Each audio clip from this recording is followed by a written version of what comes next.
Even the powerful queen cannot checkmate the king all by itself. Many times you will find yourself with just your king and queen against the other king, and you need to know how to finish the job. It can be pretty frustrating unless you know what you're doing. Let's see how it works. In this position, we can use an assisted checkmate idea to win the game in just one move. Notice that the white king and queen both meet on the G7 square, right next to the black king. The queen can move to that square, checking the black king, and since the white queen is protected by its own king, the game is checkmate. Delivering a checkmate in the corner of the board is nice, but how do we force the king to the corner and set up checkmate? Let's take a look.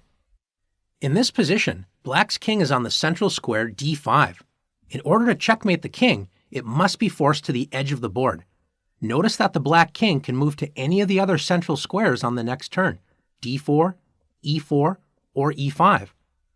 White's first goal is to prevent the king from staying in the center of the board and pushing it toward the corners.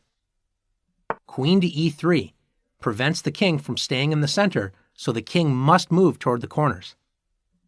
After king D6, white's next job is to prevent the black king from returning to the center. Queen to E4. Notice the queen is keeping the king out of the center, and it's slowly pushing the black king toward the corner. You'll also see that white's queen is always one knight move distance away from the black king.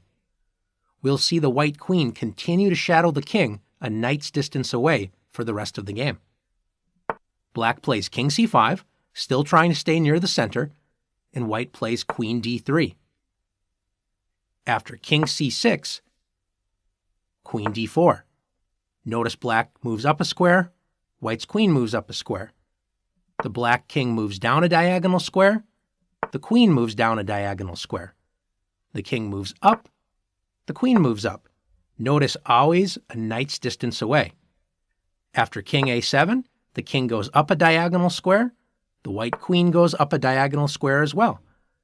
Now comes the most important part of this position. After king A8, should the white queen continue to shadow the king a knight's distance away? If queen B6 is played, the black king does not have a legal square, but it is also not check. Do you remember what we call that when that happens? That's right, stalemate. It's a draw. So be sure to avoid that move. In this position, once you get the king into the corner, allow it to continue to dance on these two squares, back and forth, until your white king is able to set up an assisted checkmate. Let's see how that works. After king C2, king A7, king C3, king A8, king C4, king A7, king C5, king A8, king C6, king A7. Now that white's king is close to the queen, can you find an assisted checkmate in this position? That's right.